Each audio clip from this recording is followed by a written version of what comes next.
15 कर लेता हूँ। अब जोड़ो, देखो 3 और 6 39 हुआ है क्या? अभी भी पॉइंट तो सही तो बचाना है मुझे, तो 16 करें फिर भाई, मैं नहीं चाहता पॉइंट आ जाए।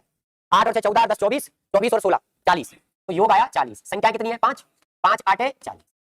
इन संख्याओं का औसत 8 आया, ठीक है। अब मैं ये चाहता हूं, मेरा मूड आया कि मैं सारी संख्याओं में एक समान परिवर्तन करूंगा, इन सारी संख्याओं को चेंज करूंगा, पर परिवर्तन सभी में एक जैसा होगा। मेरी मर्जी, मैं सभी में कुछ जोड़ दूं, मेरी मर्जी मेरी सभी में मैं कुछ घटा दूं, मेरी मर्जी इन सभी को किसी संख्या से गुणा कर दूं, मेरी मर्जी इन सभी में मैं किसी संख्या का क्या लगा दूं? भाग लगा दूं। तो औसत भी प्रभावित होगा फिर तो मेरा, होगा कि नहीं होगा? तो देखते हैं औसत पर क्या प्रभाव पड़ता है। जैसे मेरा मूड किया, मैं इन सब में 4 जोड़ देता हूं। सब में कितना जोड़ देता हूं? 4।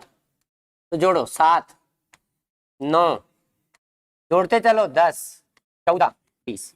अब मैं कहूं अब औसत निकालो, चलो योग करो। 20 34 44, 44 9 53 और 7, 53 और 7 60, कितना आया? 60। 60 में किसका भाग लगेगा? 5 का। औसत कितना आया? पहले कितना था? सभी संख्याओं में कितना जोड़ा? नया औसत क्या आया? तुम्हें दिख नहीं रहा? औसत में भी 4 जुड़ गया। औसत में भी कितना जुड़ गया?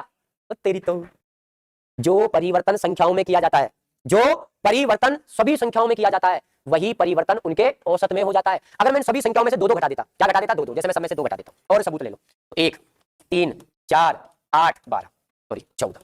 अब मैं कहूं औसत निकालो, तो देखना आप औसत 2 कम हो जाएगा, 8 की जगह 6 आएगा, देख लेना। 4 4 8 8 8 16, 16 और 14 कितना हो गए? 30। औसत निकालो, 5 6 का 30, देख लो औसत में 2 की क्या हो गई? कमी। अगर मैं ये कहूं ना, मैं सारी संख्याओं को 3 से गुणा कर देता हूं, सबको किससे गुणा कर देता हूं? 3 से, तो औसत आएगा 8 या 24, देख लेना। औसत क्या आएगा? 8 या 24। क्योंकि मैं आपको एक चीज बता चुका हूं, औसत का क्या मतलब है? औसत का मतलब है प्रत्येक को बराबर बराबर मिलना, यही औसत है। अगर आप सभी में 4 4 जोड़ रहे हो तो इसका मतलब सबको 4 4 दे दिया, तो फिर औसत भी क्या लेके जाएगा? 4 ही लेके जाएगा। समान डिस्ट्रीब्यूशन, समान बंटवारा, ये क्या है? औसत है।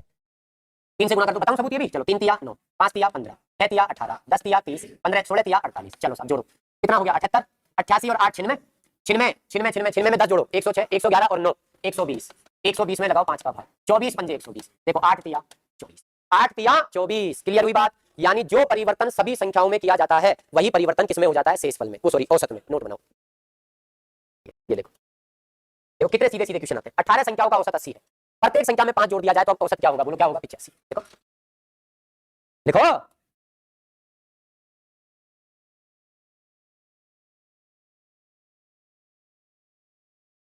औसत 90 है। यदि प्रत्येक संख्या में 5 कम कर दिया जाए तो नया औसत क्या होगा? बोलो 85। 90 में 5 कम कर दो औसत में, लिखते चलो।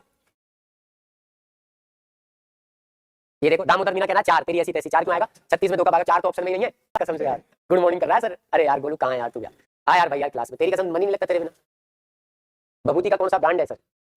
संख्याओं के 36 है, जोड़ दिया जाए 41 हो जाता है।